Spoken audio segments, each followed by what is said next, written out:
Betul, Pak. Oke, baik. Semoga ini nggak gangguan karena saya di kampus ini, jadi semoga lebih aman baik sinyal maupun listriknya. Oke, sebelum kita lanjutkan perkuliahan hari ini, kita berdoa dulu ya, sesuai dengan agama dan keyakinan masing-masing, supaya diberikan kemudahan dalam belajar. Berdoa, dipersilahkan.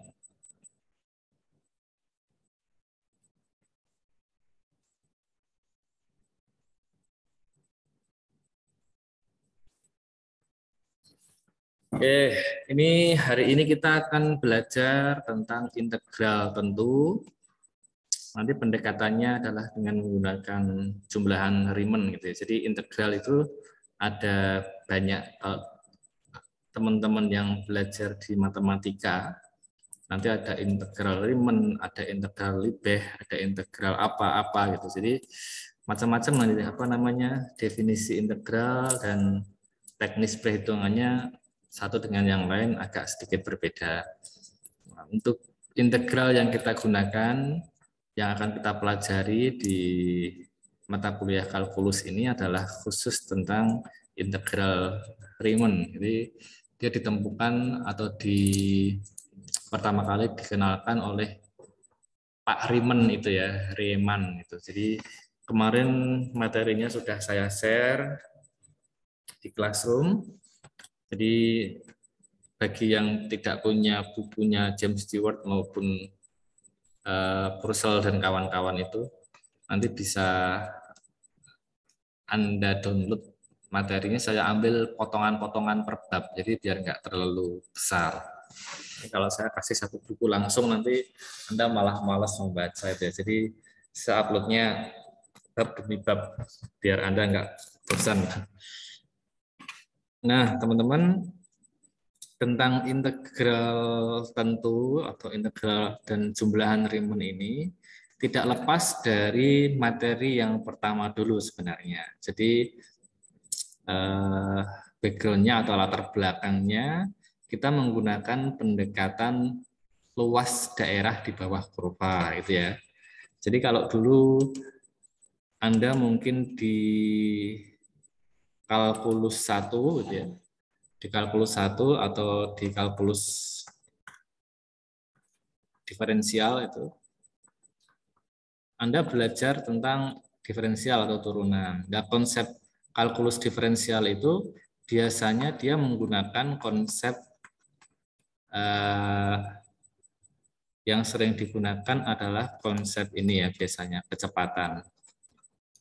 Kecepatan diturunkan menjadi fungsi jarak itu ya. Fungsi kecepatan diturunkan menjadi fungsi jarak. Terus apa lagi ya yang sering digunakan ya? Masih ingat enggak? Kayaknya sih yang paling sering digunakan konsep ini ya. Nah, untuk pembahasan di kalkulus integral, pendahuluannya atau latar belakangnya biasanya dia menggunakan konsep luasan. Jadi luas daerah di bawah kurva. Nah, masalah luasan kemarin saya tidak sempat menjelaskan karena gangguan teknis kemarin, tapi saya sudah share video juga dan materi di Classroom. Semoga Anda sudah sempat menyimaknya atau mempelajarinya. Nah, di sini kita langsung akan menuju kepada konsep jumlahan Riemann dan integral tertentu, teman-teman. Ini coba Anda perhatikan ini ya, animasi ini. Anda perhatikan gambar ini. Jadi ini adalah bentuk suatu grafik gitu ya dari suatu fungsi. Ini jadi yang hitam ini adalah grafik dari fungsi f(x) gitu ya. Fungsinya apa Pak? Abaikan dulu. Pokoknya ini adalah kurva atau grafik dari suatu fungsi f(x), teman-teman. Nah, kemudian kita ingin menghitung gitu ya daerah di bawah kurva f(x) ini yang kita kasih apa namanya teman-teman ini arsiran itu ya, biru.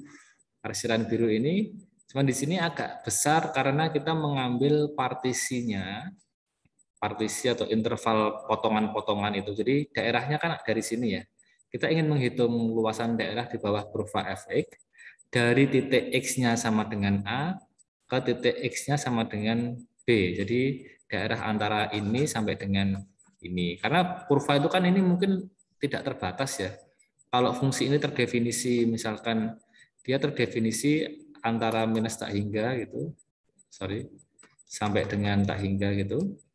Nah, jadi fungsi ini nggak ada batasnya, nanti dia ke bawah terus mungkin, dan di sini mungkin dia akan naik terus. Nah, kalau kita mau menghitung seluruhnya, ya nanti nilainya besar sekali atau mendekati tak hingga. Makanya kita potong ini, grafiknya kita potong hanya mulai pada x sama dengan a ini, terus batas atasnya kita potong di x sama dengan b ini.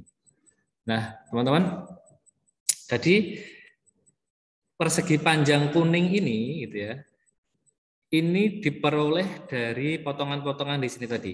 Jadi ini kita ulangi lagi gambarnya, silahkan diperhatikan. Jadi kalau kita ambil daerah antara A sampai B ini kita partisi gitu ya. Kita partisi, di partisi itu artinya di batas, dipotong-potong kecil-kecil daerahnya gitu, menjadi persegi panjang ini gitu kira-kira partisi-partisinya ini. Nah, maka ujung atasnya itu kan biasanya dia nah, mendapati sisaan atau kita peroleh sisaan, tidak bisa penuh, gitu. Tidak bisa penuh mengisi seluruh daerah di bawah kurva. Kenapa? Karena wujud partisinya ini berupa persegi panjang, kotak-kotak, gitu ya, sehingga atasnya itu harus wujudnya garis lurus begini. Sedangkan kurva yang kita hitung, yang sebagai batas luasan daerahnya adalah lengkungan ini. Ini kan melengkung ya. Nah, melengkung. Sehingga apa? Sehingga potongan-potongannya persegi panjang ini tidak bisa pas gitu ya, tidak bisa pas dengan kurva lengkung fx ini teman-teman. Ya, ini. Nah, kemudian sisanya itu kotak-kotak yang di sini, ini coba akan kita hitung, kita kasih dalam wujud ini persegi-persegi panjang kuning itu. Ini ya. Persegi panjang kuning itu adalah kotak-kotak di atasnya ini ya. Jadi dia yang berada pada garis itu, yang memuat garis kurva ini mulai dari A sampai dengan B di sini. Itu teman-teman. Nah, terus kalau ini kita gabungkan, nah ini kita gabungkan ke sini, seret gitu. Nah, ternyata kita bisa menghitung luas dari persegi panjang yang kuning ini. Nah, ini kita belum sampai persegi panjang yang biru ya. Kita baru menghitung persegi panjang yang kuning ini, teman-teman. Dan ternyata luas dari persegi panjang yang kuning ini adalah delta X dikalikan dengan FB minus FA. Nah, kira-kira ada yang bisa menjelaskan nggak ini? Kenapa? Kenapa menghitung luasnya adalah delta X dikalikan ini FB dikurangi FA? Ada yang bisa jawab? Suara saya masih terdengar? Masih, Pak. Oke. Ada yang tahu? Masih ada yang ingat rumus luas persegi panjang apa? Panjang kali lebar, Pak. Itu pakai rumusnya itu, Pak, berarti, Pak. Nah, panjang kali lebar. Di sini lebarnya berapa, Mas? Delta X. Delta X. Terus panjangnya? FB min FA. Nah, permasalahannya, oke. Kalau ini sudah jelas ya, Mas ya. Lebarnya delta X sudah jelas. Kenapa? Karena tadi kotak-kotak kuning tadi kan segini tadi. Segini, terus segini, terus segini gitu ya. Di mana lebarnya selalu sama, yaitu ini kan, selebar ini. Selebar delta X ini. Nah, permasalahannya di sini, Mas. Kenapa panjangnya sama dengan FB min FA? Ada yang bisa menjelaskan? Ada yang tahu?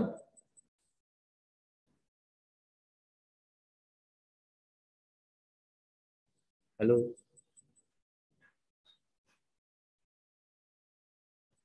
Sekarang saya tanya, FA itu di mana? Posisi FA itu di mana?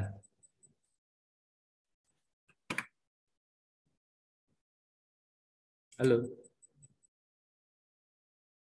Nggak ada yang tahu? Oke. Anda bisa ini nggak? Bisa nyoret nggak? Nyoret di papan nggak? Bisa, Pak. Nah, coba silahkan. Ada salah satu, siapa? Tunjuk nama dulu atau sebutkan nama dulu. Yang ingin menunjukkan di mana posisi FA dan di mana posisi FB. Halo, ada nggak? Sebutkan nama dulu biar nyoreknya nggak bareng-bareng. Nggak ada yang mau? Nggak ada yang tahu? Saya nyoba deh, Pak. Saya Siapa? Bagus. Coba. Ini siapa? Mas siapa? Bagus. Mas Bagus. Oke, silahkan Mas. Bisa coret di itu Mas layarnya Mas. Coret. Bisa nggak pakai Ini pen? F. Keluar nggak, Pak? Hah? Oh, saya harus share ini. Sudah keluar. Saya harus sebentar. Ini udah. Sudah bisa Mas. Nah itu. Ini apanya Mas? FB. Oh, itu Kita FB. Oke, terus FA-nya? Yang sini ya. Oke, baik. Ini karena nulisnya pakai mouse ya Mas ya, jadi Iya, aja. oke. Nggak apa. Baik, jadi itu betul teman-teman. Jadi kalau kita punya A di sini, posisi A itu ada di sini, maka FA itu kan titik Y gituan ya, di mana ketika A-nya dimasukkan ke fungsi fx kan gitu ya, sehingga menjadi di sini. Terus ini teman-teman, FB itu apa? FB kan ketinggian Y. Ketinggian Y ketika apa? Ketika nilai B dimasukkan ke fungsi fx kan gitu ya. Kalau x-nya diganti dengan B jadi FB. Nah, jadi segini teman-teman kalau kita hitung. Makanya di sini itu nanti, nah ini ya, saya tarik garis sini. Segini ya. Jadi ini mulainya di sini dia FA seperti yang disampaikan Mas Bagus tadi. Di sini dia FB. Nah, ini kenapa FA FB min FA karena tadi teman-teman. Jadi posisi ini tinggi segini itu tingginya ini atau interval ini adalah ya tadi nilai FB dikurangi dengan nilai FA. Dapatnya dari mana, Pak? Karena tadi itu kotak-kotak kuning tadi adalah gabungan kotak-kotak yang dimulai dari di sini tadi, FA, disambung atasnya ini, disambung atasnya segini, disambung segini, disambung segini, sambung lagi, sambung lagi, sambung lagi, terus dipepetkan kan tadi, jadikan satu ke sana menjadi kotak ini. Nah, itu teman-teman. Makanya persegi panjangnya adalah delta X dikalikan dengan panjangnya adalah FB min FA. Udah paham belum ini? Halo? Paham, Pak. Paham, Pak. Paham ya? Oke. Baik. Nah, ini sebentar. Saya hapus dulu.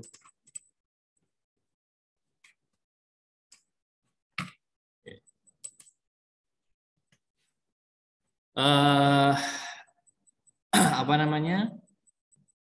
Sedikit mereview tentang masalah luasan kemarin, teman-teman. Jadi karena tadi itu kita bisa melakukan partisi tadi, pendekatan apa namanya, luasan tadi ya, menentukan luasan dengan cara partisi daerah-daerah di bawah kurva ini. Nah, besarnya gitu ya, besarnya partisi jadi gini ya. Atau istilahnya mungkin lebarnya gitu ya. Lebar partisinya ini teman-teman. Ini kalau kita partisi gini.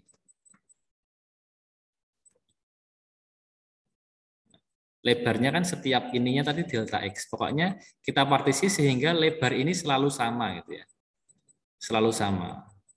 Kalau satu ya satu semua. Kalau setengah satuan ya setengah satuan semua. Kalau seperempat satuan ya setiap ini harus seperempat satuan semua. Intinya itu.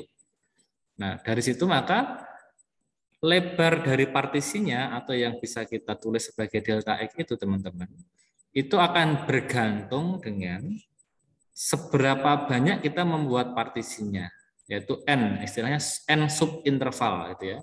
Jadi AB itu intervalnya, interval tertutup yang ingin dicari luasannya tadi. Terus A dengan B ini dipartisi atau dibagi-bagi menjadi subinterval-subinterval. Sebanyak apa? Sebanyak N. Pertanyaan saya, semakin banyak N-nya atau semakin banyak partisinya, kira-kira lebar partisi itu semakin kecil atau semakin besar? Kecil, Pak. Semakin kecil ya. Kecil. Jadi kalau kita memilih N-nya ini semakin besar atau partisinya kita perbanyak, maka otomatis lebar dari setiap partisi itu akan semakin kecil, teman-teman. Makanya di sini rumus untuk menentukan jumlah partisi itu ya B ini dikurangi A, B dikurangi A itu kan berarti lebar segini ini. Nah ini. Lebar total partisi utamanya berapa? Itu adalah B min A di sini. Dibagi dengan berapa banyak kita membuat subintervalnya gitu kan ya. Seberapa banyak kita membaginya gitu. Jadi panjang awalnya dibagi dengan banyaknya partisi. Itu misalkan katakanlah A-nya itu mulai dari 2, ini misalkan saja ya. B-nya 12, berarti panjang intervalnya kan 10 ya, karena 12 dikurangi 2. Nah, panjang intervalnya ini 10. Nah, hasil dari lebar partisinya berapa tergantung kita mau membagi partisi itu seberapa banyak. Kalau N-nya ini kita pilih 10 gitu ya. Maka lebar setiap partisinya adalah 1. Itu teman-teman. Tapi kalau N-nya ini mau kita pilih misalkan 100 itu, maka lebar partisinya semakin besar di B min A per N sehingga lebar utamanya, lebar partisinya interval utamanya 10 dibagi banyaknya partisi 100, berarti setiap partisi punya lebar 0,1 satuan. Itu intinya itu. Jadi setiap itu kalau diilustrasikan kan begini jadinya. Setiap kita menambah partisinya, berarti ini kita bagi 2 lagi. Maka otomatis lebar ini akan semakin kecil. Lebar partisinya, setiap partisinya, dan seterusnya. Itu teman-teman. Nah, dengan demikian, untuk menentukan ini tadi, menentukan titik di sini, kalau ini istilahnya apa ini? Right endpoint. Jadi kalau di sini malah justru titik paling kanan ya. Titik paling kanan pada setiap partisinya itu kita bisa hitung dengan menggunakan ini. Ini dimasukkan ke F gitu ya. Jadi ini adalah posisi XN-nya, posisi atau XK-nya. Karena di sini sebutannya adalah interval ke K gitu ya. Atau partisi ke K, sehingga misalkan di sini ada, saya hapus dulu lah ya, biar nggak terlalu ruwet. Katakanlah nggak usah banyak-banyak, misalkan kita hanya mempartisi sebanyak 4 gitu aja ya. Jadi harus sama bagiannya. Menjadi 4 partisi segini. Berarti di sini adalah K1 partisi pertama, K2 partisi kedua, K3 partisi ketiga, K4 partisi keempat. Nah, gitu ya. Dan nanti kalau kita membuat persegi panjang yang kita sesuaikan dengan tinggi partisi ini, berarti kita kalau di sini istilahnya adalah right endpoint dari setiap partisi. Berarti titik akhir partisinya di sini nih, titik belakangnya, titik paling kanan. Ini sini. Nah, ini yang kita jadikan sebagai patokan tinggi persegi panjangnya. Jadi kita buat persegi panjangnya gini nanti. Ini persegi panjang pertama, partisi pertama. Ini persegi panjang kedua. Ini persegi panjang ketiga, gitu ya, segini. Ini persegi panjang keempat. Jadi kita punya 4 persegi panjang, gitu. Ini yang seperti yang ilustrasi yang ini tadi. Jadi ada persegi panjang tadi. Nah, ini tadi poin-poin itu tadi, right end point ini tadi, itu kita bisa hitung dengan ini teman-teman. A plus K kali delta X gitu ya. Nah, kalau di sini untuk ilustrasi saja saya menggunakan N-nya adalah 4 gitu teman-teman. Jadi di sini, katakanlah di sini 2 dan 12, tetap 2 sama 12, A-nya 2, B-nya 12, gitu ya.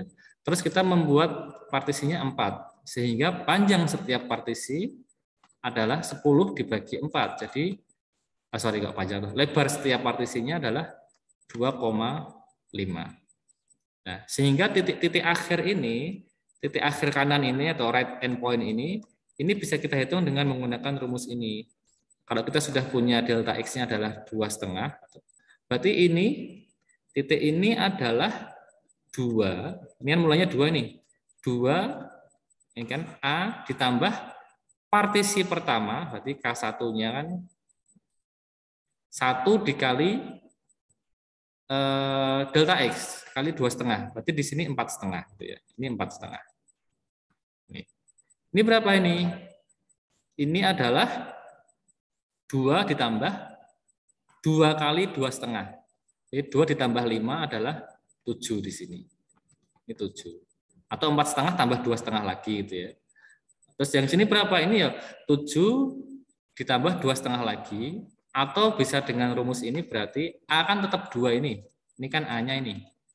2 ditambah dengan, ini kan partisi ketiga ini. Jadi batas akhir partisi ketiga berapa? Berarti 3 kali 2,5. Berarti 2 ditambah 7,5 menjadi 9,5. Dan yang terakhir, partisi keempat, 2 ditambah 4 kali 2,5. Ya, sudah jelas ini 12.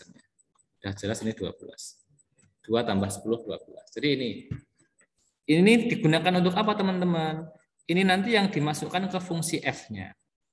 Untuk mencari tinggi persegi panjang tadi loh. Karena lebarnya kita sudah tahu. Lebarnya kan fix segini nih, 2,5. Nah, artinya apa? Ini nanti luas kotak yang ini adalah 2,5 dikali tingginya. Tingginya berarti 4,5 dimasukkan ke fungsi F kan gitu ya. Kan tingginya berarti Y-nya itu kan. Bagaimana kita mencari Y-nya? Y itu kan sama dengan Fx, teman-teman. Nah, tinggal kita masukkan titik X-nya berapa kan gitu ya. Nah, titik X-nya adalah ini tadi. Tinggi partisi pertama berarti F 4,5 gitu ya. Tinggi partisi kedua ini K2 adalah F 7, tinggi partisi ketiga adalah F 9,5 dan tinggi partisi keempat yang segini ini adalah F 12 gitu ya. Dan masing-masing ini dikalikan dengan nanti 2,5 karena ini tadi lebar setiap partisinya 2,5. 2,5 dikalikan 2,5 dikalikan 2,5. Hasilnya berapa? Ini adalah merupakan luasan dari setiap persegi panjang ini. 1, persegi panjang kedua, persegi panjang ketiga, persegi panjang keempat. Ini berapa, ini berapa, ini berapa, ini berapa, terus nanti kita total. Itu menjadi luasan total ini. Pendekatannya seperti itu nanti. Lah Pak, ini berapa nilainya Pak? Ya tergantung fungsi F-nya ini dong nanti. Nah, di sini kan kita belum diberikan Fx-nya berapa. Fx yang menjadi kurva ini, fungsinya ini berapa. Jadi ya belum bisa kita hitung. Sampai di sini sudah punya gambaran teman-teman? Halo? Bingung atau paham? Lumayan paham, Pak. Alhamdulillah. Oke, semoga. Nah, kalau bingung nanti silakan Anda bisa tanya ya. Nah, beginilah. Yang berikutnya adalah ini masih ada. Pak, mungkin ada yang bertanya. Oke. Dan kalau bertanya berarti bagus. Artinya memang apa namanya? Memperhatikan dan sefrekuensi gitu ya. Ini kalau tiba-tiba internet saya hilang atau suara saya nggak masuk atau kurang jelas, minta tolong saya diingatkan ya. Pertanyaannya gini, Pak, ini kalau kita membuat partisinya semakin besar, itu kan pastinya nggak mungkin mendekati ini, Pak, gitu ya. Nggak mungkin nilainya bisa kita mendekati luasan daerah di bawah kurva, Pak. Kenapa? Karena kita menyisakan daerah ini kan. Ini ada bolong, ini ada bolong, ini ada bolong. Nah, jadi nggak bagus nih. Kalau partisinya ini semakin besar, maka nilainya untuk mendekati ini misalkan untuk melakukan pendekatan mencari luas daerah di bawah kurva antara interval A sampai B ini, pastinya kita nggak akan menemukan luas yang sebetulnya gitu. Kenapa? Karena saat kita membuat partisi terlalu banyak bolongnya gitu ya. Jadi nggak smooth. Ini ada bolong segini, ini ada bolong segini, ini ada bolong segini, gitu ya. Nah, makanya muncul pertanyaan, bagaimana nih supaya jumlahan dari total persegi panjang itu bisa betul-betul mendekati luasan daerah di bawah kurva. Ada yang tahu jawabannya, teman-teman? Bagaimana? Izin menjawab, Pak. Silahkan, Mbak Ruby ya. Iya, Pak. Jadi di persegi empatnya itu, persegi panjangnya itu dibikin semakin banyak, Pak. Oke. N-nya diperbanyak agar lebih akurat. Betul. Baik, terima kasih Mbak Ruby. Jadi supaya jumlahan dari total total jumlahan luas persegi panjang itu nanti nilainya betul-betul mendekati dari luas daerah di bawah kurva ini, maka partisinya ini harus kita perbanyak. Kenapa? Kalau partisinya kita perbanyak, otomatis lebar dari satu partisi semakin kecil. Nah, kalau lebar dari satu partisi semakin kecil, otomatis ini ujung atas partisi itu akan semakin mepet dengan kurva ini. Nah, kita akan coba lihat dengan menggunakan ini teman-teman, simulasi GeoGebra ya. Aduh, sorry salah. Share harusnya. Salah mencet deh. Oke. Sudah kelihatan ini? Sudah, Pak. Jadi gini. Ini contohnya. Misalkan saya ambil fungsinya adalah fungsi X kuadrat gitu aja ya. Sederhana seperti ini. Bentuknya kan dia melengkung seperti ini. Kemudian yang ingin kita hitung adalah letaknya atau interval antara 0 sampai dengan 4, teman-teman. Nah, ini 0 sampai dengan 4. Kalau kita membuat partisinya adalah 3, saya pakai right rectangle aja ya. Jadi kenapa yang kanan? Karena tadi kita menggunakan titik paling kanan ya. Ini titik ketinggiannya adalah yang kanan tadi. Jadi di sini tadi. Ini. Draw.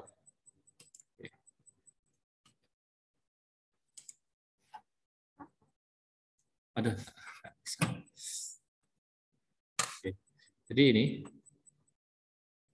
Nah, ini kan posisi ketinggian dari setiap persegi panjang itu kita ambil di titik akhir, bukan titik awal, atau right rectangle atau tadi ya, right end tadi ya, right end point tadi. Jadi kalau kita ambil di paling kanan ini, nah, di sini berarti ketinggian dari setiap persegi panjangnya adalah segini. Dan di sini kelihatan teman-teman kalau kita membagi interval dari 0 sampai dengan 4 ini hanya menjadi 4 partisi saja, maka ternyata luasannya ini kelebihan nih. Karena kalau kita total seluruh persegi panjang ini, padahal yang ingin kita hitung kan daerah di bawah kurva ini ya, di bawah lengkungan ini harusnya, di bawah lengkungan, tapi ternyata yang kita peroleh adalah terlalu banyak.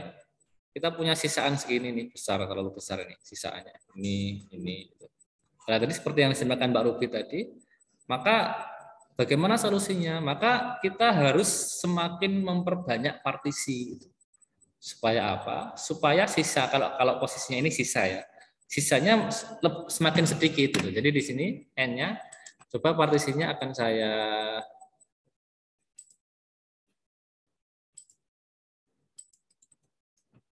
semakin perbanyak, katakanlah 10 partisi gitu ya. Nah, ini teman-teman. Dengan 10 partisi ini maka sisanya akan semakin sedikit nih, berkurang. Tapi kelihatan sekali di sini masih besar juga. Sisa dari luasan persegi panjang ini terlalu banyak juga. Maka harus semakin kita perbanyak lagi nih, 10 misalkan, 100 misalkan. Nah, kelihatan kan? Dengan kita membuat 100 partisi, itu artinya lebar dari setiap partisinya kan 4 dibagi 100, kecil sekali kan. Lebarnya sekitar 0,04. Sisanya kan semakin sedikit nih. Posisi ini teman-teman, posisi ini, ujung atas partisi ini kelihatan sekali semakin mendekati garis kurva ini, kurva fungsi X sama X kuadrat ini. Gitu ya. Nah, tapi masih kelihatan di sini, ini masih ada gerigi-gerigi nih, masih ada sisa-sisa ini. Berarti harus terus diperbanyak N-nya, teman-teman. Partisinya. Katakanlah 1000. 1000 ping. Nah, kelihatan kan ini? Di 1000 ini ternyata dia mungkin ada sisa, tapi makin nggak kelihatan. Kenapa? Karena mungkin lebar dari setiap partisinya itu sangat kecil sekali kan, 4/1000, jadi 0,0004 satuan. 0,0004 satuan itu ya, 4/1000 satuan. Jadi keibaratnya satu partisinya lebarnya seperti satu buah garis gitu aja. Sehingga ujung atasnya itu bisa tepat menempel pada ini, kurva ini. Menempel pada kurva ini tadi. Gitu ya. Kelihatan, dan semoga Anda semakin paham. Artinya untuk melakukan pendekatan, mencari nilai pendekatan ini, luas daerah di bawah kurva, maka kita harus membuat partisi, gitu ya, partisi persegi panjang tadi dengan N yang harus sangat banyak.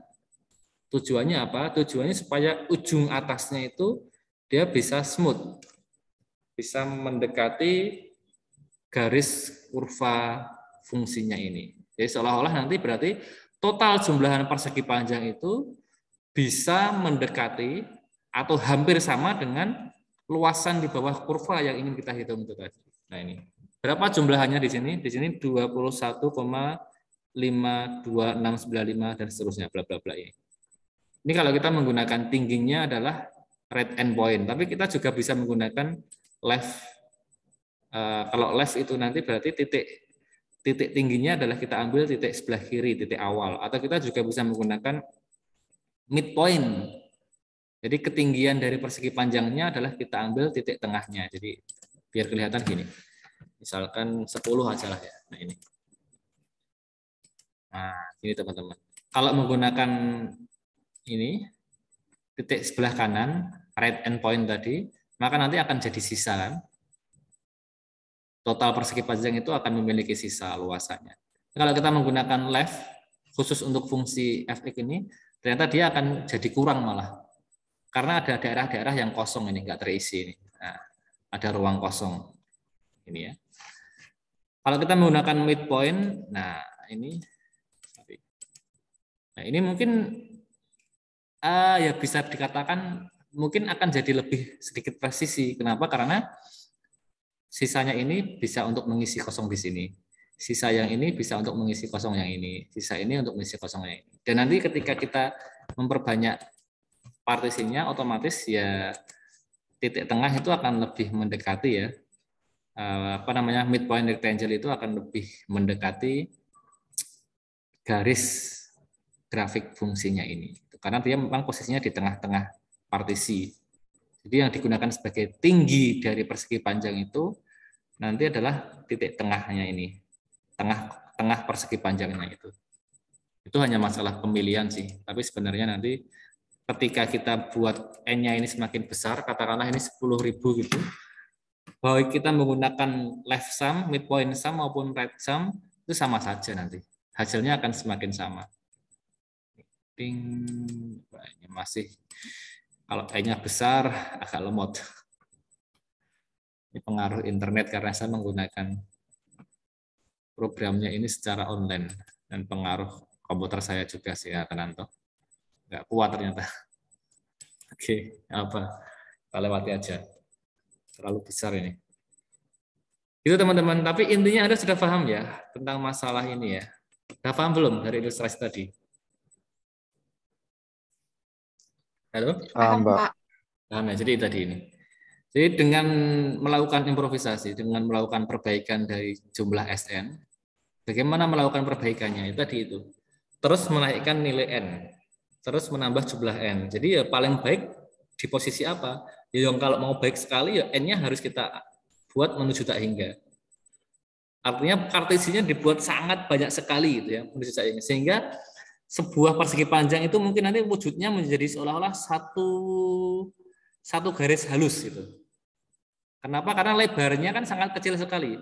Kalau n-nya menuju tak hingga, berarti otomatis delta x-nya kan menuju 0 dengan rumus ini tadi. Dengan rumus ini, kalau n-nya ini menuju tak hingga, maka otomatis delta x atau lebar partisinya kan ini menuju 0 karena pembaginya kan sangat besar. Apa makna delta x menuju 0? Berarti ini partisinya sangat tipis sekali gitu ya.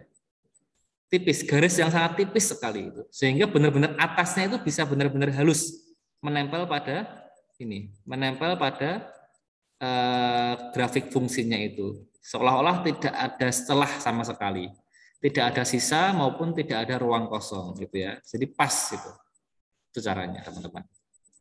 Nah, itu yang kemudian nanti berikutnya disebut sebagai jumlahan Riemann. Riemann ini ya.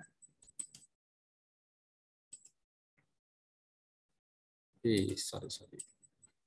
Saya hapus dulu biar bersih.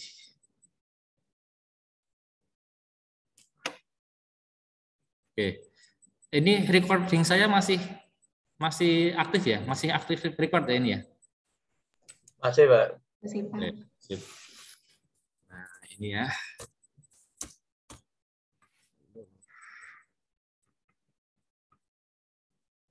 Nggak mau sebentar. Oke, dah. Nah, maka tadi teman-teman, integral tertentu dalam mata kuliah kalkulus 2 ini, dia dikonstruksi dengan jumlahan Riemann tadi. Jumlahan Riemann yang apa, Pak? Yang tadi yang saya jelaskan tadi. Jadi dengan cara mempartisi interval A sampai B menjadi partisi-partisi yang sangat kecil tadi, teman-teman. Itu ya. Aduh, ini kok nggak mau. Ini langkah-langkahnya secara sederhana itu ya dalam bahasa Indonesia. Berarti langkahnya adalah kita yang pertama mempartisi interval A sampai B tadi menjadi n interval atau n partisi gitu ya dengan lebar yang sama tadi. Kemudian berikutnya adalah kita mendefinisikan panjang partisinya tadi, teman-teman. Panjang partisi berarti kan delta x tadi. Dengan cara apa ya tadi berarti bergantung pada banyaknya partisi yang kita buat, n bagian atau n partisi yang kita buat. Ya, tinggal ujung kanan berapa, B dikurangi A, gitu ya. Itu menjadi panjang total intervalnya, dibagi dengan n tadi. Banyaknya partisi yang kita buat, maka kita akan mendapatkan harusnya tadi lebar ya, nggak apa. Kalau yang penting persegi panjangnya itu ya bisa kita anggap lebar kali panjang. Nah, lebar kali panjang itu berarti tadi kita delta x-nya adalah lebar partisi, atau tadi bisa kita anggap ini panjang kali tinggi ya bolehlah. Jadi di sini panjang partisi, ini tinggi partisi. Intinya delta x itu aja. Bergantung pada pemilihan n tadi. Nah, setelah itu kita bisa menentukan nilai CK tadi. CK tadi CK itu titik di sini, teman-teman. Titik di setiap partisi ini ya. Titik di setiap partisi itu tadi terserah kita mau menggunakan berarti left point atau right point atau mid point gitu. Jadi kalau kita menggunakan left point berarti yang akan jadi tinggi partisi itu yang bergantung pada titik ini. CK-nya berarti titik ini. Kalau kita mau menggunakan right end point berarti titik ini yang digunakan sebagai CK. Atau kita kalau menggunakan mid point, tinggi persegi panjang adalah titik tengahnya, ya berarti yang di sini sebagai CK-nya. Terserah pokoknya, ini tergantung masing-masing nanti menggunakan yang mana gitu ya. Nah, sehingga nanti tinggi tadi kan, nah kalau kita bikin ini, aduh miring sih. Ini persegi panjang ini, maka luas satu persegi panjang adalah tadi ya teman-teman, lebar kali tingginya tadi. Lebarnya adalah delta x, tingginya adalah FCK. CK dimasukkan ke fungsi F, ketemu di sini Y-nya. Nah, ketika kita total, nah ini yang disebut sebagai jumlahan Riemann adalah total seluruh partisi tadi itu. Maka di sigma di sini, sigma itu jumlahan seluruhnya dari K1 sampai dengan N, sebanyak berapa kita membuat partisi tadi gitu ya. Jadi itu langkah-langkahnya. Nah, maka ketika kita membuat ini panjang partisi menuju 0 atau kita membuat N-nya menuju tak hingga gitu ya. Ini yang menyebabkan panjang partisinya menuju 0, maka limit jumlahan Riemann-nya adalah ini. Itu teman-teman. Dan ternyata limit jumlahan Riemann ini yang kemudian nanti pada kalkulus ini dia menjadi integral tentu ini teman-teman. Integral tentu dari fungsi fx dengan batasnya A sampai dengan B. Gitu ya. Nah, ini nggak perlulah, ini saya kira mirip kayak tadi. Saya langsung ke sini. Nah, syaratnya apa? Syarat kita bisa menghitung atau menggunakan jumlahan Riemann itu untuk menghitung integral tertentu adalah fungsi itu harus terdefinisi, teman-teman. Fungsi itu terdefinisi pada interval A sampai dengan B. Ini ya. Fungsi fx terdefinisi pada interval tutup A sampai dengan B. Pak, maksudnya terdefinisi itu apa, Pak? Ya, setiap nilai X pada A sampai B ini, kalau dimasukkan ke fungsi F itu ada nilainya. Jadi, fungsi ini harus kontinu atau terdefinisi terus. Tidak boleh ada satu nilai di sini yang bolong. Bolong di sini misalkan. Bolong itu artinya nggak punya nilai. Saya nggak tahu, harusnya Anda dulu di kalkulus 1 sudah diajarkan masalah itu ya. Kontinu, terus terdefinisi, atau diferensiabel dan sebagainya itu harusnya sudah. Pak, memang ada Pak fungsi yang nanti dia tidak punya definisi di sebuah titik. Ada. Contohnya misalkan fungsi seper X gitu teman-teman. Fungsi seper X itu kalau fungsinya melalui titik 0 di sini gitu ya. Saat X-nya ini 0, fungsi itu berapa nilainya? Ada yang tahu? Kalau fungsinya misalkan fx sama dengan seper X itu, saat X-nya 0, dia punya nilai enggak? Ada yang bisa jawab? Kalau X-nya 1 kan ya nilainya 1 gitu ya. X-nya 1 di sini nilainya 1. Saat X-nya 2 nilainya setengah kan gitu ya. X-nya 2 nilainya setengah. Saat X-nya 3 nilainya sepertiga, semakin kecil di sini. Saat X-nya min 1 nilainya seper min 1 berarti min 1 di sini ya. Di sini. Saat X-nya min 2 berarti nilainya seper min 2, min setengah di sini. Dan seterusnya. Terus pertanyaan saya, ketika X-nya sama dengan 0, nilainya berapa ini? Ada yang bisa jawab? Tidak bisa definisi didefinisikan. Pak. Nggak ada definisinya, nggak punya nilai. Karena seper 0 itu nggak terdefinisi ya. Bukan tak hingga loh ya. Hati-hati ya. Loh Pak, kalau dulu di SMP atau SMA kalau kita menghitung seper 0 kok tak hingga Pak? Itu pendekatan, itu limit. Kalau limit X menuju 0 dari seper X, oke, itu kita bisa kasih nilai menuju tak hingga gitu ya. Jadi kenapa? Karena X-nya menuju 0, jadi nilainya menuju tak hingga, tapi bukan pasti tak hingga, kan tak hingga juga bukan bilangan juga gitu ya. Jadi kalau X-nya 0, dia tidak terdefinisi. Nah, itu contohnya maksudnya. Jadi kalau fungsinya fx sama dengan seper X itu misalkan, terus kita mau menghitung integral tertentu itu, integral tertentu dari min 1 sampai 1, fungsinya seper X dx. Nah, ini kita nggak bisa nih menghitung ini. Kenapa nggak bisa? Karena pada interval antara min 1 sampai 1 itu, nilai seper X ini ada yang tidak terdefinisi, yaitu ketika 0. Jadi 0 kan terletak di antara 1 sampai min 1. Jadi interval min 1 sampai 1 itu di dalamnya kan ada 0. Melewati 0. Padahal nilai seper X ketika X-nya 0 itu tidak terdefinisi. Nah, itu syaratnya teman-teman.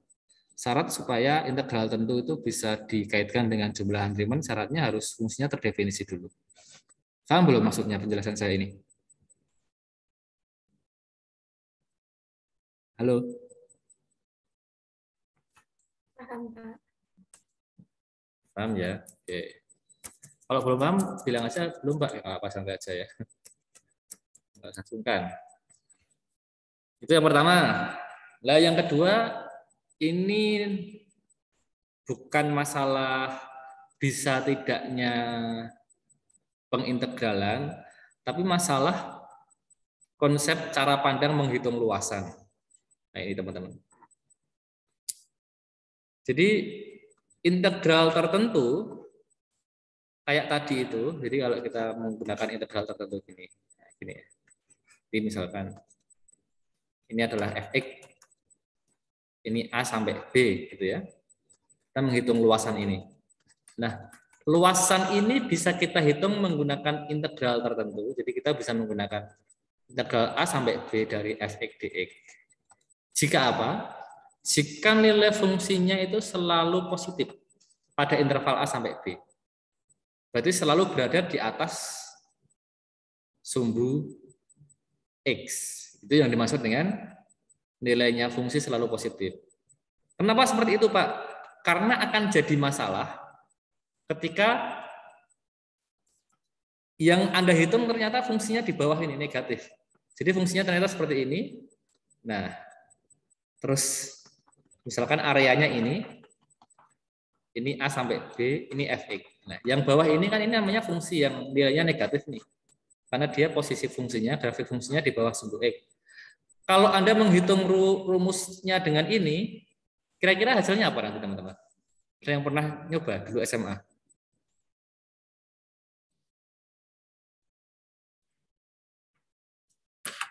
Ada yang pernah nyoba? Halo?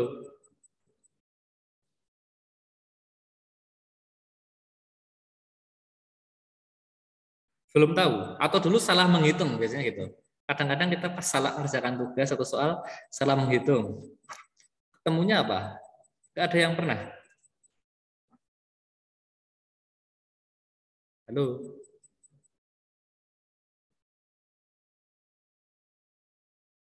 Masih didengar suara saya? Belum pernah, Pak. Belum pernah. Nilainya nanti negatif ini, Cah. Masa nggak pernah ini? Pernah nggak ada menghitung luasan kok hasilnya negatif gitu? Dulu waktu SMA menghitung integral. Nggak pernah? Pernah, Pak. Nah, pernah kan? Tapi Anda nggak sadar kan? Yang penting dijawab itu aja. Kalau pertanyaannya adalah hitung integral, nggak masalah hasilnya negatif. Tapi kalau pertanyaannya adalah tentukan luas daerah yang diarsir. Yang namanya luas tuh boleh nggak nilainya negatif?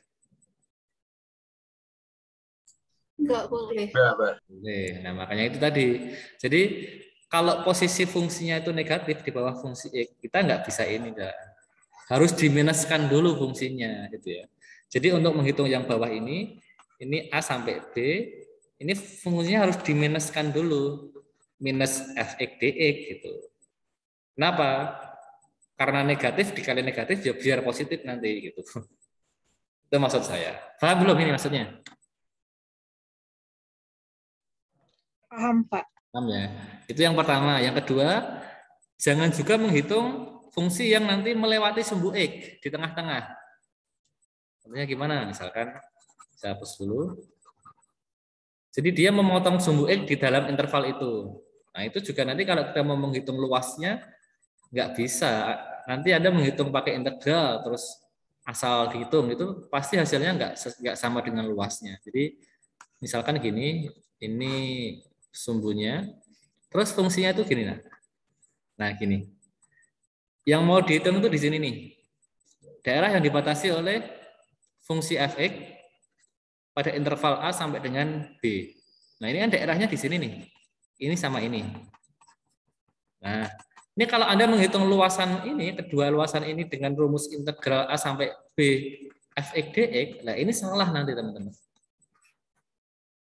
Hasilnya kacau nanti. Tidak akan jadi luasnya daerah diarsir gitu. Solusinya gimana kalau seperti ini? Ada yang tahu?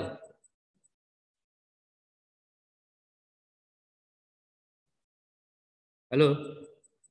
Kalau kita menghitung luasan daerah, yang daerahnya itu memotong sumbu X itu berubah nilai negatif, positif, atau sebaliknya, positif ke negatif itu, solusinya gimana kira-kira?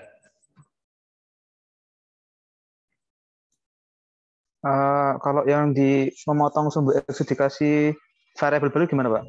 Jadi ini dikurangi. Dikasih apa, Mas? Misalnya dikasih C. Jadi kan nanti integral A menuju C dikurangi C menuju B gitu. Oke. Ya nggak sih? Dikurangi mau ditambah? Kalau dulu aku di SMA dikurangi sih, Pak. Tapi nggak tahu juga sih. Oke. Dikurang itu kalau Anda seperti ini terus dikurang nanti malah hasilnya negatif banget gitu ya. Oke, saya sudah paham maksud Anda. Oke, jadi gini. Ini nanti menggunakan rumus ini teman-teman yang bawah ini. Jadi kalau kita punya sebuah titik di tengah-tengah interval, nah ini sifat-sifat integral tertentu nanti. Sifat yang pertama ini dulu ya. Sifat yang pertama adalah sifat linearitas. Linear itu artinya integral kalau kita kali dengan suatu konstanta tertentu atau koefisien tertentu, bilangan tertentu, atau kita tambah dan kurangi dengan fungsi lain, itu boleh kita pecah-pecah nanti intervalnya. Jadi misalkan interval fx plus gx dx, nah kita bisa mengintegralkan masing-masing. Maksudnya gimana sih Pak? Maksudnya kalau kita mau mengintegralkan misalkan x kuadrat plus x dx, nah, itu kan kita sedang mengintegralkan ini masing-masing. Jadi kita menghitung integral x kuadrat dx ditambah integral x dx kan gitu ya. Berbeda kalau perkalian itu nggak boleh. Kalau misalkan x cos x dx gitu, boleh nggak kita ngitung integral x dx dikali integral cos x dx? Yang bawah boleh nggak? Halo?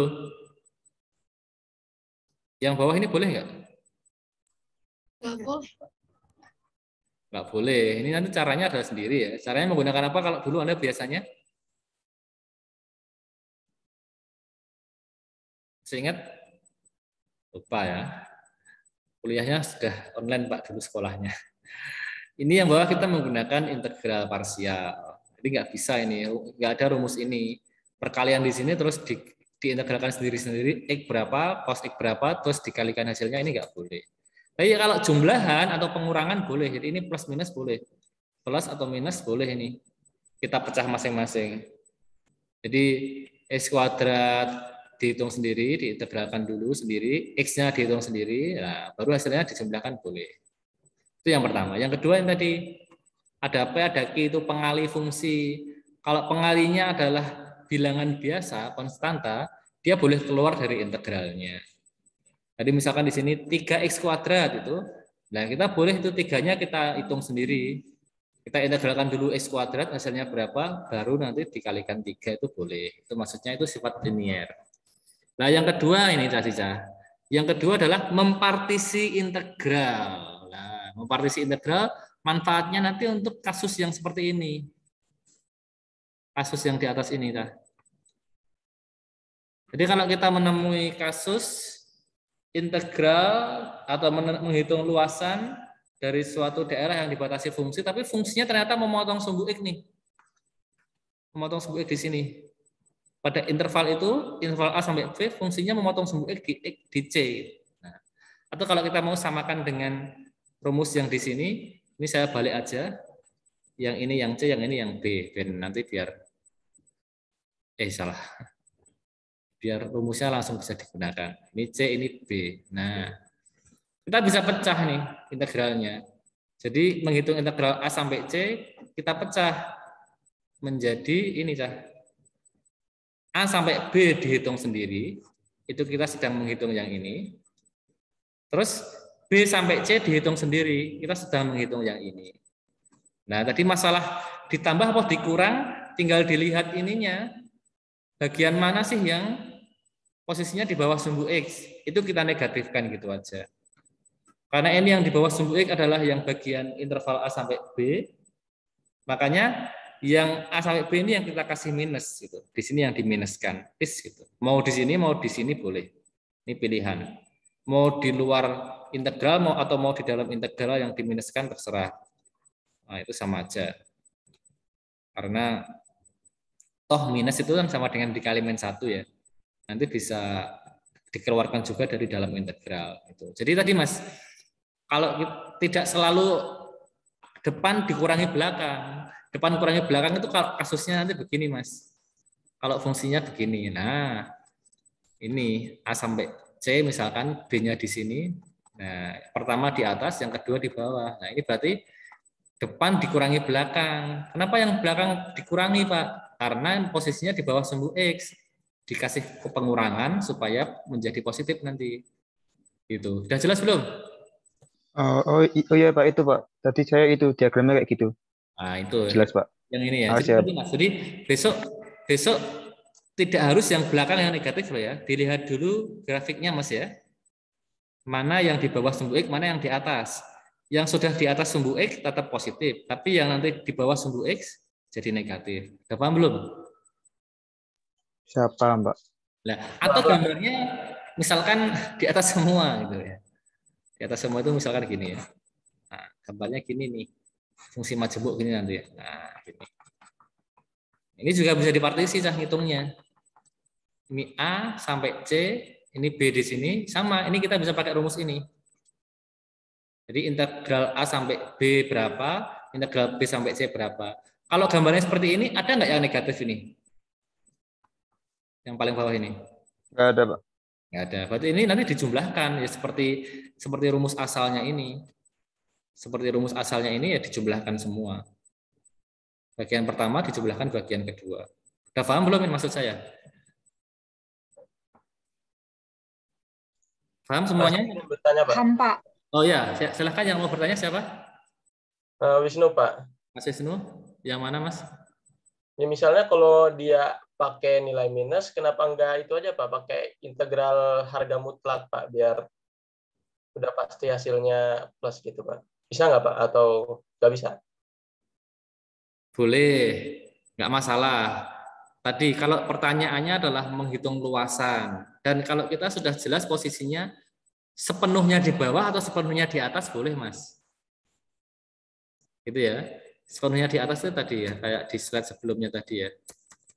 Nah ini, enggak deh, kok di slide sebelumnya tuh. Di penjelasan sebelumnya tadi. Jadi kalau sepenuhnya di bawah misalkan, oke, ini ya, kayak gambar ini boleh tinggal dikasih mutlak gitu. Tapi kalau kita posisinya potongan gini Mas, potongan kayak gini ya, kayak ini atau kayak yang kedua ini, terus ini kita mutlakkan, tetap salah Mas itu. Tetap harus dipartisi dulu. Yang dimutlakkan masing-masing partisinya ini boleh kalau ini dimutlakkan sama ini, ya gani aja lah. Mana nanti salah satu yang negatif biar positif itu boleh. Tapi kalau tidak kita potong, jadi kita langsung menghitung ini terus dimutlakkan, itu salah. Itu tidak akan mencerminkan luasan dari ini.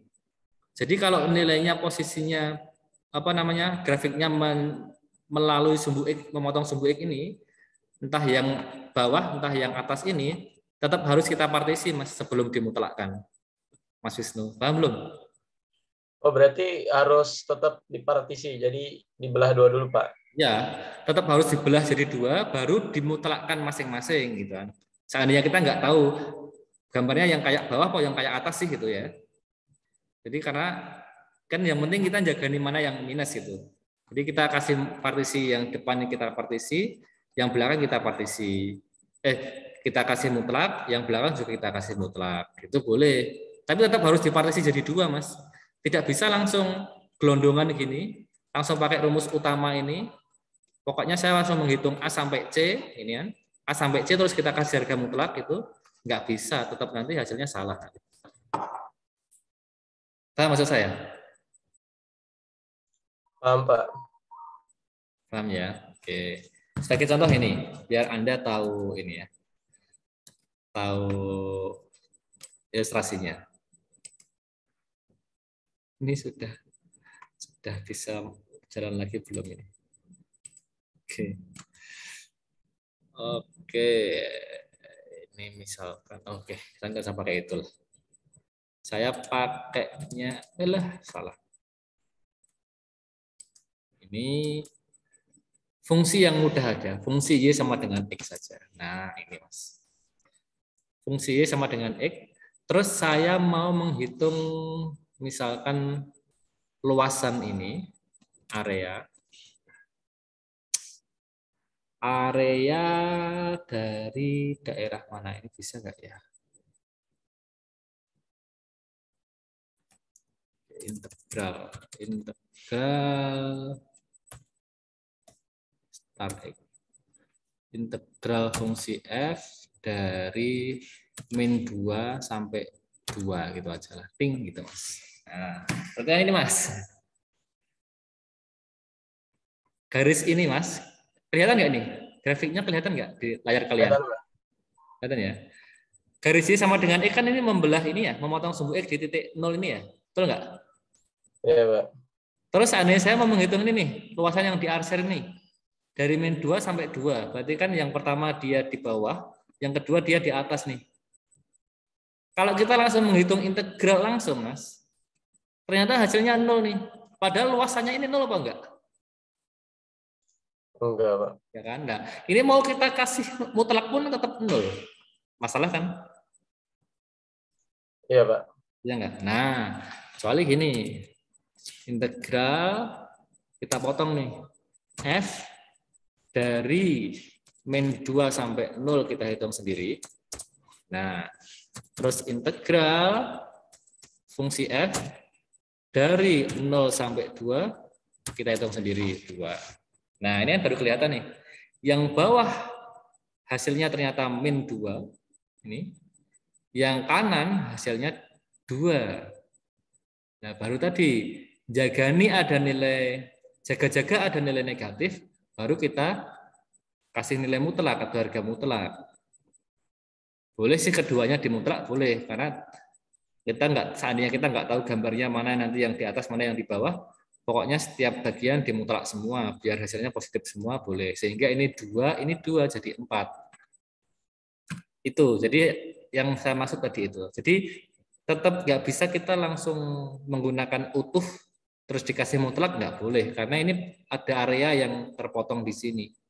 Karena konsep penghitungan di sebelah kiri dengan sebelah kanan itu sudah berbeda.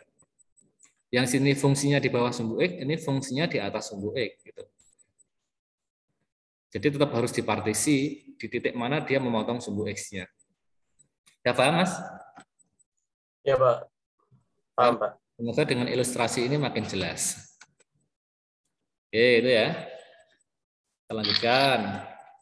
Jadi sifat yang pertama adalah sifat linearitas, sifat yang kedua adalah sifat bahwa integral boleh dipartisi tadi itu ya. Oke. Terus ini yang sifat ketiga adalah nah ini. Nah, integral untuk partisi yang tidak punya panjang. Partisi tidak punya panjang itu maksudnya gimana sih, Pak? Partisinya dari A sampai A, berarti kan partisinya tidak punya panjang nih. Berarti hasil dari integralnya pasti 0 gitu. Pasti 0. Integral tertentu dari fungsi fx dari A sampai A pasti 0. Itu ya. Nah, dan tadi teman-teman, kalau kita tukar batas integralnya, itu ternyata nilainya menjadi negatifnya nanti berlawanan. Jadi kalau kita salah menaruh batas misalkan, harusnya A sampai B, tapi kita menulis B sampai A, itu nanti biasanya nilainya kebalikan nanti. Yang harusnya plus jadi minus gitu. Ini sifat juga. Jadi kalau batasnya dibalik, nah ini hasilnya menjadi negatifnya. Ini kan yang ini A sampai B, tapi yang ini B sampai A itu ya. Itu sifat yang ketiga. Nah, sifat yang keempat dan kelima ini, nah ini penting nih. Ada yang tahu nggak di kelas ini apa maksud fungsi ganjil, apa maksud fungsi genap? Ada yang tahu? Ada yang nggak tahu? Halo? Saya nggak tahu, Pak. Nggak tahu. Yang lain tahu nggak? Ini yang jawab itu terus, yang lain ngikuti nggak sih? Lupa, Pak. Lupa ya. Izin mencoba menjawab boleh, Pak? Oh, silakan Mas. Mas siapa ini? Mas Putra. Putra, silakan Mas. Kalau fx genap seingat saya Ah, itu saya kasih contoh langsung aja ya Pak. ya silahkan. Misal fx itu fungsi fx sama dengan x kuadrat min x pangkat 4. Nah, ketika x-nya itu diganti negatif, maka hasilnya juga sama. Oke. Misal Ah, saya boleh coret-coret betul Mbak? oh gini ya. Saya sudah paham Mas. Intinya gini kan Mas. Nilai f minus x itu akan sama dengan nilai fx. Oke, terus yang ganjil Mas? Kalau untuk yang ganjil nanti tidak sama dengan Mbak. Oke, yang ganjil tuh gini Mas. Ini sudah benar ya. Oke, ini sudah benar. Yang ganjil gini nanti. Nilai f minus x sama dengan minus dari nilai fx. Oke. Jadi ini ya. Oke, terima kasih Mas Putra tadi ya. Betul, Mas Putra tadi ya. Oke, Pak. Ya, jadi ini definisinya secara matematis gini teman-teman. Jadi apa itu fungsi genap? Fungsi genap itu kalau kita masukkan nilai negatif x ke fungsi f, itu hasilnya pasti akan sama dengan fungsi f kalau dikasih nilai x. Jadi mau dikasih nilai x, nilai minus x itu hasilnya akan sama. Kalau nilai ganjil, fungsi ganjil itu kalau kita kasih nilai minus x, itu hasilnya sama dengan negatifnya nilai fx gitu kan. Ilustrasinya gimana? Ilustrasinya kalau secara grafik itu, kalau fungsi genap, dia akan cerminnya itu adalah sumbu Y. Gitu ya. Jadi sumbu Y itu akan menjadi cerminnya. Tapi kalau fungsi ganjil, itu fungsi itu tercerminkan oleh titik 0,0. Nah, contohnya ini. Berarti kalau fungsi Y sama dengan X ini cah, ini fungsi genap atau fungsi ganjil ini?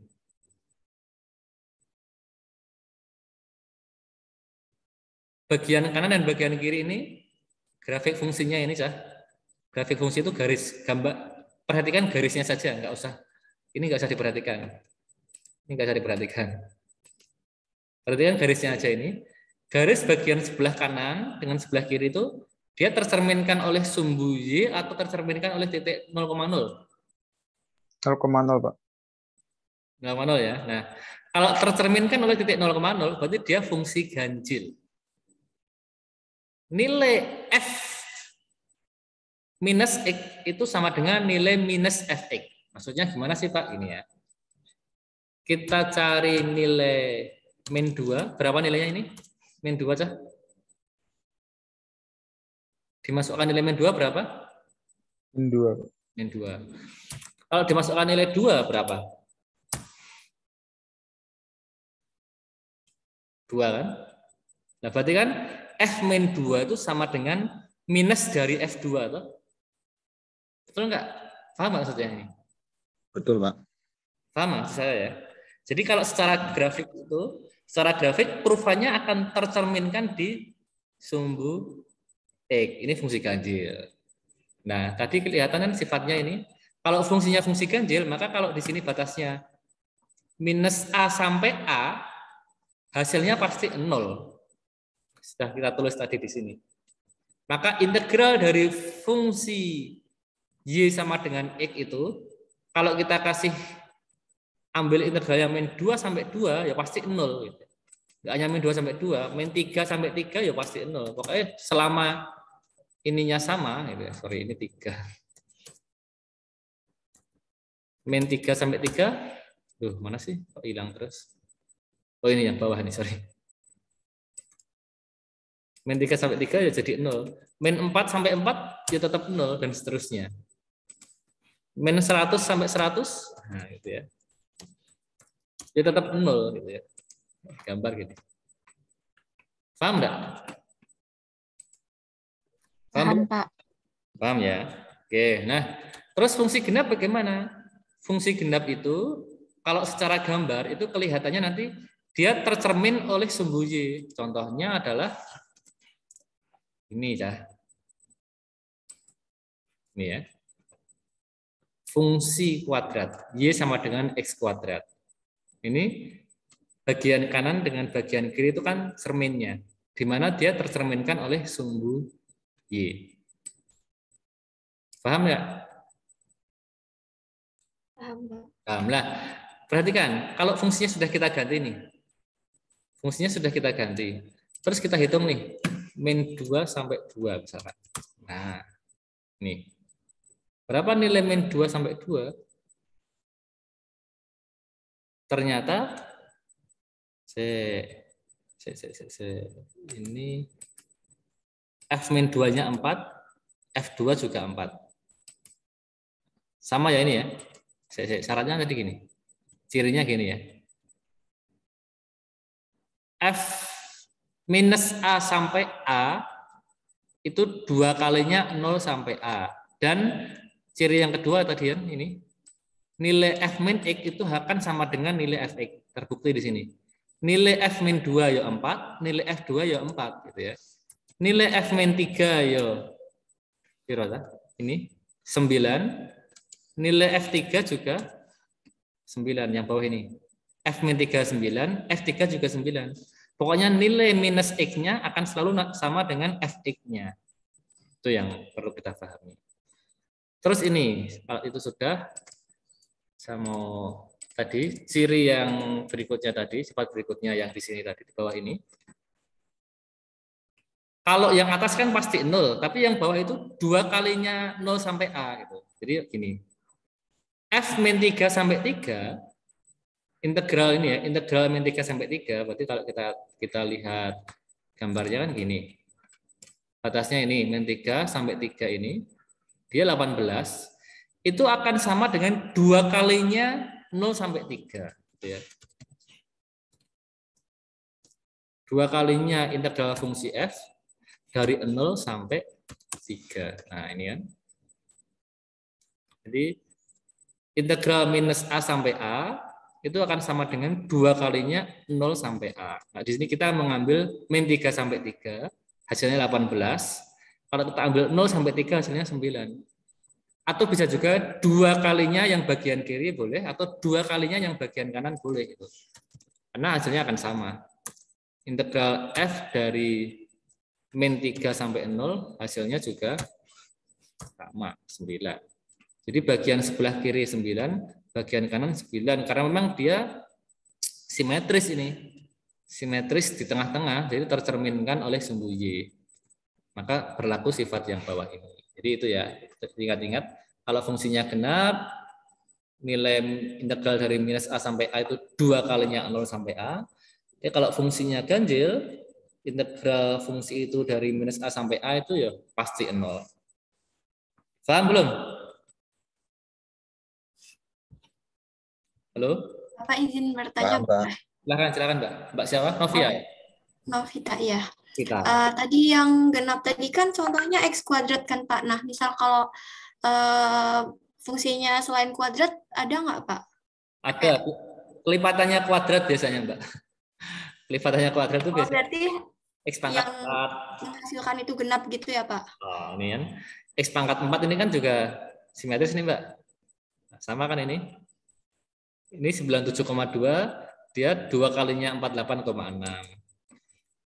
X pangkat 6 misalkan. Nah, ini. Paham, Mbak ya? Ya, paham, Pak. Makasih. Atau selain itu juga ada fungsi trigonometri nanti. Sin X dan cos X, Mbak. Sin X. Nah, ini. Kalau kita lihat sin X ini, menurut Anda sin X ini, fungsi sin ini genap atau ganjil ini? Lihat dari gambarnya. Ganjil, Pak. Ganjil, karena dia kan cerminnya di sini nih. Iya enggak? Iya, Pak. Oke, nah kalau cos X sekarang. Cos X. Cos X yang ini fungsi genap atau fungsi ganjil nih? Genap. Nah, kenapa? Karena dia simetris di sumbu Y kan? Iya enggak? Iya, Pak. Iya, Pak. Oleh sumbu Y. Jadi tadi Mbak ya, menjawab Mbak Novita tadi, tidak harus X kuadrat, X itu ternyata fungsi trigonometri juga bisa jadi genap atau ganjil. Yang sin X tadi ganjil, yang ini ganjil, yang cos X ini genap. Paham? Paham, Pak. Terima kasih. Oke, sama-sama Mbak. Itu ya, itu sifat yang kelima, Cah. Nah, ini menghitung ini nggak perlu saya jelaskan lah ya, gampang ini. SMA juga sudah sering menghitung kayak gini ya. Nah, saya langsung saja teman-teman ke, nah ini. Ini adalah teorema dasar kalkulus, bab yang berikutnya ya. Teorema dasar kalkulus. Ini kalau di RPS itu dibagi dua harusnya. Pertemuan sebelumnya adalah integral tertentu dan jumlahan Riemann dulu. Terus pertemuan berikutnya adalah teorema dasar kalkulus. Tapi kalau integral tertentu kan keperluan saya adalah menjelaskan ini tadi. Menjelaskan tentang konsep-konsepnya aja. Kalau masalah cara menghitung kan saya yakin kalian semua sama sudah tahu sudah pernah waktu di SMA dulu kan? Pernah nggak? Misalkan menghitung kayak gini aja gini ya, 2x kuadrat dx. Sudah tahu semua atau ini? Sudah belum? Sudah, Pak. Sudah, Pak. Gampang ya, ini jadi gimana ini? X pangkat 3/3, batasnya min 1 sampai 2. Betul nggak gini? Halo, betul nggak? Betul, Pak. Jadinya berapa ini? 8/3 dikurangi min 1/3. Ini. Ini jadinya 9/3. Betul gini nggak? Iya, Pak. Iya, Pak. Jadi kalau masalah teknis menghitung integral tentu sudahlah, nggak perlu saya ulang ya. Kalau saya menjelaskan ini nanti dikira meremehkan kalian lah, Pak Vika, cuman gitu aja dijelaskan itu ya. Gampang, nggak perlu saya jelaskan. Karena di SMA sudah pernah. Nanti di materi setelah ini baru kita akan menggunakan teknik-teknik yang baru, yaitu yang barangkali belum pernah ada dapatkan di SMA yang perlu saya jelaskan lebih khusus. Tapi kalau menghitung integral biasa gini, nggak perlu saya jelaskan lah. Saya lebih ke masalah konsep-konsepnya ini dulu aja. Ini yang pertama teman-teman. Jadi kita masuk ke teorema dasar kalkulus. Atau ada yang menyebut teorema fundamental kalkulus. Fundamental kalau dasarnya pada wae. Atau dalam bahasa Inggrisnya, The Fundamental Theorem of Calculus. Gitu ya. Ini dalam bukunya James Stewart. Saya copy ini. Jadi ada dua bagian atau dua teorema. Yang bagian pertama adalah definisi dari integral tertentu, konsep dari integral tertentu itu sendiri sebenarnya. Jadi tadi ini ya, jika f itu continue pada interval A sampai B, ini jadi notasi ini ya, notasi kurung siku itu maksudnya interval tertutup ya. Pak, interval tertutup itu apa sih Pak? Harusnya di kalkulus 1 harus diberikan, harusnya. Interval tertutup itu maksudnya ujung intervalnya masuk menjadi daerahnya. Jadi ini A sampai B itu masuk daerahnya. Tapi kalau integral terbuka, interval terbuka itu A sampai B itu hanya menjadi batasnya, tapi tidak terlibat di dalam daerah itu. Kalau terbuka nanti notasinya gini. Kalau tertutup notasinya kurung siku. Dulu di kalkulus 1 dijelaskan nggak ini? Dijelaskan, Pak. Yang masalah siapa dulu? Kalkulus 1. Putranto. Putranto. Jelaskan. Beliau teman saya dari matematika. Harusnya Pak Putranto menjelaskan. Beliau alumni Belanda ya, S3-nya di Belanda. Nah ini continue di A sampai dengan B, maksudnya dia dalam interval A sampai B itu F continue selalu punya nilai gitu ya. Tidak ada yang terputus nilainya dan tidak ada yang terputus secara grafik itu selalu nyambung terus gitu ya. Nah, maka fungsi Gx itu bisa didefinisikan dengan ini. Integral dari A sampai X gitu ya, integral ft dt dari A sampai dengan X yang continue pada A, B dan diferensiabel itu ya. Diferensiabel itu artinya dapat didiferensialkan atau dapat diturunkan atau memiliki turunan gitu ya, pada A, B. Jadi kalau continue harus pada interval tutupnya, tertutup. Kalau diferensiabel interval terbuka, artinya pada ujung-ujungnya nggak harus diferensial, nggak apa-apa. Ini kan terbuka nih. Berarti pada ujung A atau pada ujung B tidak harus punya turunan. Yang penting di dalam intervalnya ini punya turunan gitu ya. Jadi kalau anak matematika dibahas banget kayak gitu. Ini kalau anak teknik ya nggak usah terlalu bahas itu, nggak apalah ya. Karena Anda mungkin besok tinggal menggunakan aja. Jadi menerapkan. Tapi kalau anak matematika itu benar-benar ini harus paham teori yang sangat detail seperti ini. Nah, maka nanti G aksen X itu akan sama dengan Fx-nya, teman-teman. Gitu ya. Artinya turunan dari Gx itu ya Fx itu sendiri. Nah, ini maksudnya apa? Ini teorema dasar kalkulus ini menjelaskan kepada kita bahwa integral itu ya kebalikannya turunan. Sederhananya mau ngomong itu sebenarnya. Jadi secara sederhananya dia mau ngomong itu saja sebenarnya. Jadi menghitung ini kan gini ya. Kalau tadi menggunakan konsep tadi kan, berarti integral, katakanlah kalau integral ft dt itu adalah f besar t gitu plus c. Jadi f kecil itu turunannya, f besar itu seandainya dia adalah integralnya. Nah, berarti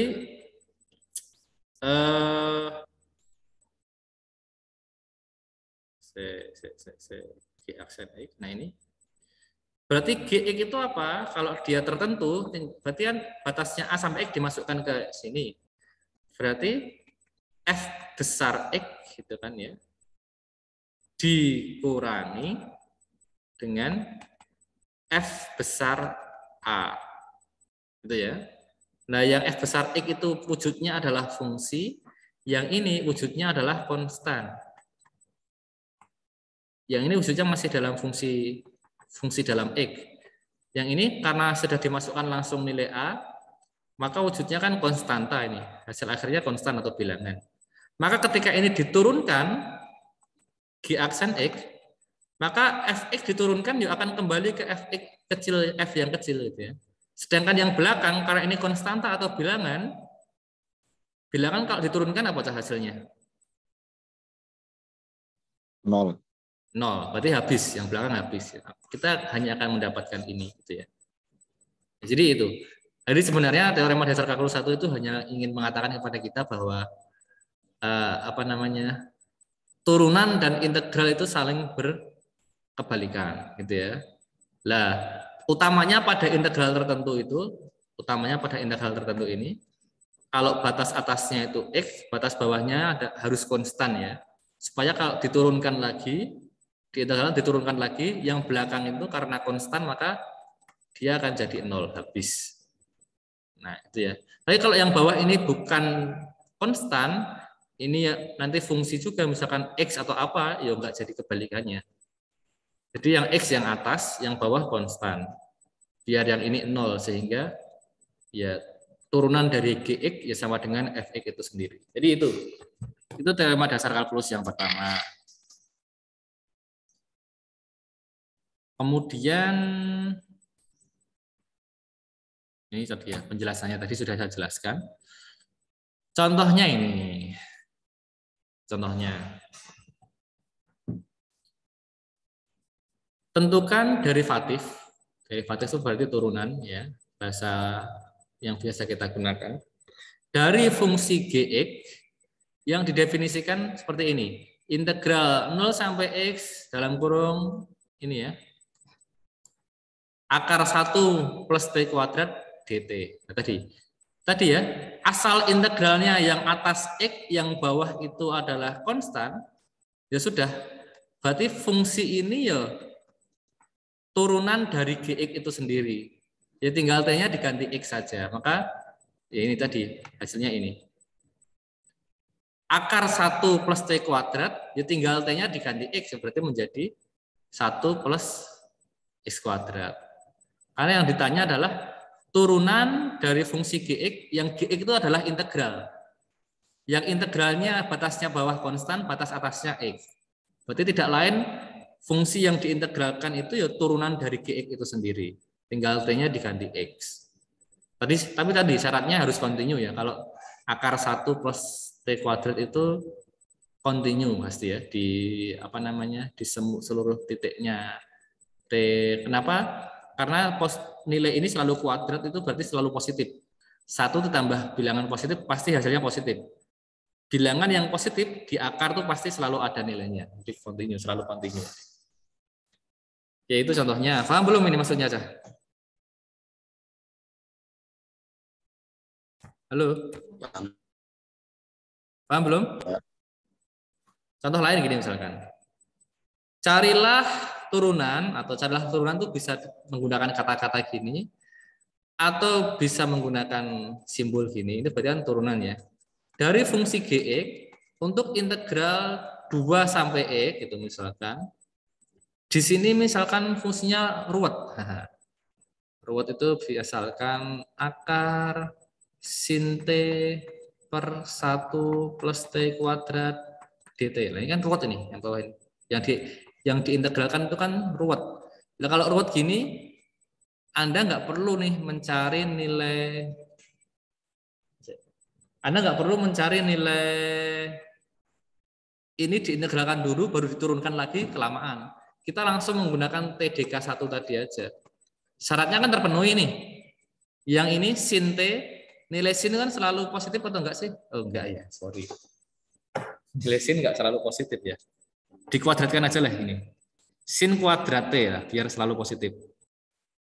Jadi mau positif mau negatif hasilnya sin setelah dikuadratkan kan selalu positif. Yang bawah juga kan selalu positif nih. Karena 1 plus T kuadrat selalu positif. Biar nanti akarnya selalu terdefinisi. Continue, terpenuhi. Terus ini, batas bawahnya konstan, batas atasnya X. Oke, memenuhi syarat TDK tadi. Maka hasilnya gimana? Dengan TDK 1 ya sudah. Turunannya ya tinggal ini gitu aja. Berarti G aksen X ya sama dengan T-nya tinggal diganti X. Berarti sin kuadrat X per 1 plus X kuadrat. Nggak perlu susah-susah mencari integralnya berapa dulu baru diturunkan, nanti kelamaan. Paham belum maksudnya ini?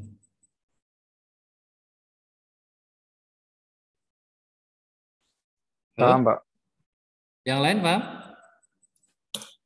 Paham, Pak. Mbak. Oke, sebentar lagi. Saya nggak akan menggunakan full sampai jam 12. Yang pakai kuota HP nanti tidak boros ya. Oke, ini yang kedua. Ini bagian kedua. Teorema dasar kalkulus bagian kedua. Kalau tadi yang pertama, tadi ya. Ini yang kita gunakan di awal tadi. Jadi kalau F besar X itu adalah anti turunan, anti derivatif. Gitu ya. Maksudnya apa anti derivatif? Jadi kalau F besar diturunkan itu menjadi F kecil, kayak ini ya.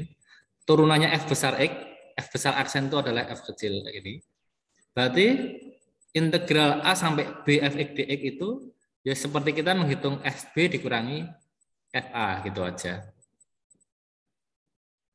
Ini rumus integral tertentu yang selalu kita gunakan. Artinya apa? Nggak perlu kita menggunakan jumlahan Riemann lagi, karena repot nanti ya. Kita harus menggunakan limit tadi, N menuju tak hingga, N itu apa? Partisinya tadi, sigma tadi, N sama dengan 1 sampai K tadi. Gitu ya. Terus delta X, K, ini K ya. K1 sampai dengan N ya. Delta X, K dikali dengan F, C, K, dan sebagainya. Ini kan ruwet nanti. Kalau kita pakai metode jumlahan Riemann untuk menghitung integral ini kan terlalu repot. Nah, makanya di dalam teorema dasar kalkulus 2 ini disederhanakan nih. Nah, ini yang kita gunakan sejak SMA dulu. Menghitung integral tertentu. Ya sudah, Fx diintegralkan itu menjadi anti turunannya. Anti turunan itu berarti F besar yang kalau diturunkan menjadi dirinya. Itu maksudnya anti turunannya. Tinggal dimasukkan batas atas dikurangi batas bawahnya. Jadi F besar B dikurangi F besar A. Jadi itu ya. Teorema dasar kalkulus itu intinya adalah rumus integral tertentu lah yang kita kenal, yang sering kita gunakan sejak SMA dulu. Itu intinya. Nah. Contohnya ya kayak ayat tadi itu. Ini contohnya. Sin 2x diintegralkan dulu. Sin 2x integralnya berapa? Nah, sin 2x itu integralnya adalah min setengah cos 2x. Karena ini integral tertentu, ya tinggal dimasukkan batas atas dikurangi batas bawah gitu ya. Ketika dimasukkan ini batas atas pi, maka menjadi cos 2pi, masukkan batas bawah pi per 2, dikali 2 menjadi cos pi. Ini hasilnya sama dengan nanti min 1. Ini contoh lain. E pangkat X yang diintegralkan. Integral E pangkat X, ya E pangkat X itu sendiri gitu ya. Integralnya itu adalah dirinya sendiri.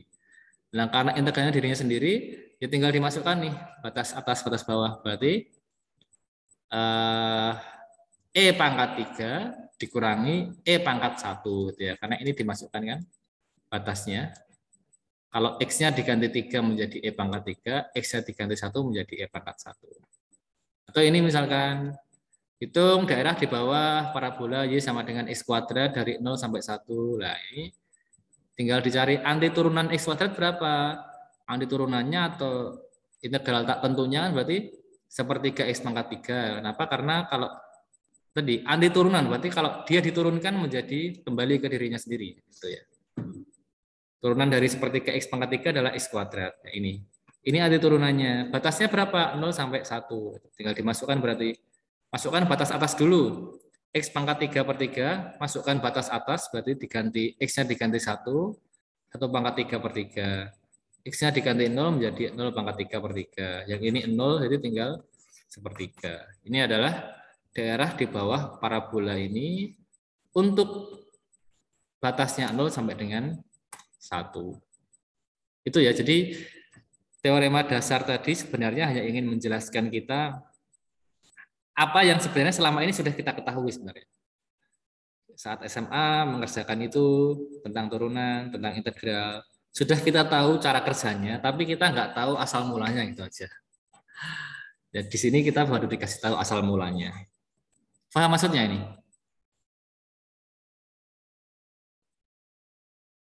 Paham belum sampai sini? Paham, Pak. Paham ya. Nah ini contoh yang lain. Turunan integral seper X adalah ln X gitu ya. Salam. Dulu ya. Ini yang Mbak. Oh dulu. Oh ya, tunggu dulu nggak Pak? Saya ngajar aku sebentar. Oke. Kemudian ini ada rumus-rumus turunan dari teorema dasar kalkulus 1 dan teorema dasar kalkulus 2 tadi bisa diturunkan ke dalam dua rumus turunan ini. Rumus turunannya gimana? Kalau tadi kan yang bawah konstan, yang atas X saja. Nah, kalau ini yang bawah konstanta, yang atas suatu fungsi. Nah, kalau yang bawah konstan, yang bawah atas X kan tadi tinggal menjadi Fx kan. Jadi contohnya misalkan ini dx itu penulisan lain dari ini ya. D per dx itu dalam beberapa literatur ditulis D besar X itu maksudnya diferensiasi terhadap X ya. Nah ini kalau AX FT DT itu cukup menjadi Fx saja. Tapi kalau yang atas ini kok bukan X, lah nanti kita pakai rumus yang ini kan. Contohnya ini. Contohnya yang ini ya. Nah, yang pertama ini pakai rumus yang tadi, PDK 1 tadi. Karena yang atas hanya X saja. Karena yang atas hanya X saja, maka T kuadrat diturunkan lagi tinggal menjadi X kuadrat. Itu aja. Tapi kalau yang contoh kedua ini, misalkan yang atas bukan X tapi X kuadrat. Nah, ini harus ada tambahan yang belakang ini. Jadi yang ini tetap, bukan tetap sih. Yang dimasukkan ke T itu bukan tidak sekedar T-nya berubah menjadi X, tapi X kuadratnya menggantikan T. Sehingga di sini X kuadrat dikuadratkan lagi.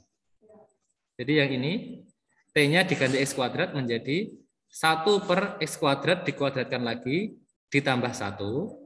Masih harus dikalikan lagi dengan turunan dari X kuadrat gitu ya. Ini rumusnya.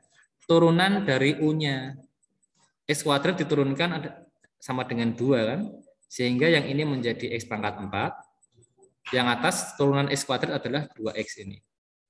Sehingga hasilnya ini hasilnya integral dari 4 sampai X kuadrat untuk fungsi yang seperti ini adalah ini. Sudah paham belum? Maksudnya ini. Paham, Pak. Paham ya? Oke. Terakhir terus toh, Pak. Oke, ini sebentar, ini masih contoh yang tadi, yang bawah konstan, yang atas fungsi X pangkat 4. Jadi yang dimasukkan ke T adalah X pangkat 4. Jadi di sini sekan T menjadi sekan X pangkat 4 dikalikan dengan turunannya X pangkat 4. Turunannya X pangkat 4 adalah 4X pangkat 3. Jadi ini rumus yang pertama tadi. Nah, rumus yang kedua, seandainya batas atas dan batas bawahnya sama-sama fungsi. Nah, ini kan yang bawah konstan, yang atas fungsi. Nah, yang ini yang bawah fungsi, yang atas fungsi. Nanti rumusnya agak panjang nih. Nah, rumusnya gini nanti. Saya kasih contoh di sini. Misalkan ini. Ini kan turunan dari integral gitu ya. Integral diturunkan ke meneh. Sin T untuk batas bawahnya X, batas atasnya X kuadrat. Nah, kita menggunakan rumus yang ini nih. Rumusnya adalah Fvx itu batas atasnya dimasukkan dulu, dikali turunannya, baru dikurangi dengan batas bawahnya berapa, dikali turunannya. Jadi kalau ini kita aplikasikan ke sini, Fvx berarti sin T, batas atasnya X kuadrat, ini menjadi sin X kuadrat, dikali turunannya X kuadrat adalah 2X, dikurangi Fux. F-nya adalah sin T, dimasukkan fungsinya ini, berarti sin X saja, dikali turunannya, turunan X adalah 1, berarti ini. Jadi hasilnya sama dengan 2X sin X kuadrat dikurangi sin X. Oke. Paham belum yang ini? Paham, Pak. Yang lain cuma satu tok yang paham? Paham, Pak. Paham, Pak. Paham ya, oke. Paham, Pak. Itu terakhir itu. Terakhir tentang teorema dasar kalkulus dan variasinya. Rumus-rumus turunannya. Jadi sampai di sini ya untuk pertemuan kita hari ini. Lumayan lah sudah berapa menit berarti tadi? 100 menit ya. Yang 50 menit silahkan nanti Anda gunakan untuk latihan-latihan soal di file yang saya share itu yang berbahasa Inggris itu banyak latihan soal. Silahkan bisa dicoba atau bisa digunakan untuk mempelajari ulang apa yang sudah saya jelaskan. Nanti yang tidak paham atau ada yang mau didiskusikan atau ada yang mau ditanyakan bisa disampaikan lewat WA dulu nanti. Itu ya, sebelum saya akhiri ada yang mau ditanyakan? Sudah jelas semuanya? Halo? Insya Allah sudah, Pak. Insya Allah sudah. Jelas, Pak. Jelas ya. Oke, terima kasih. Itu sampai ketemu lagi pekan depan untuk pertemuan online-nya. Masih ada waktu ya, silahkan digunakan sebaik-baiknya saja untuk latihan soal atau untuk dipelajari ulang.